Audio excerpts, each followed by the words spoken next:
protect your Excel Westbook ကိုယ့်ရဲ့ Excel Westbook ကိုဘယ်သူမှမဖွင့်နိုင်အောင်ပြုလုပ်နည်းဖြစ်ပါတယ်အဲ့ဒါတော့ file နဲ့ကနေပြီးတော့ info သွားမယ် info ကနေပြီးတော့ product Westbook website မှာ insign with ဝင်လေးပြီးတော့ password လေးပေးလိုက်မယ်မ password တစ်ခါ confirm လုပ်လိုက်မယ်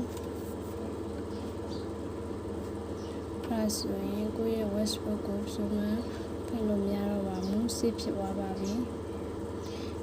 ကိုယ့်ရဲ့ password လေးကိုပြန်ပြီးတော့ဖွင့်ကြည့်တဲ့အခါမှာ password လေးတောင်းနေပါပြီ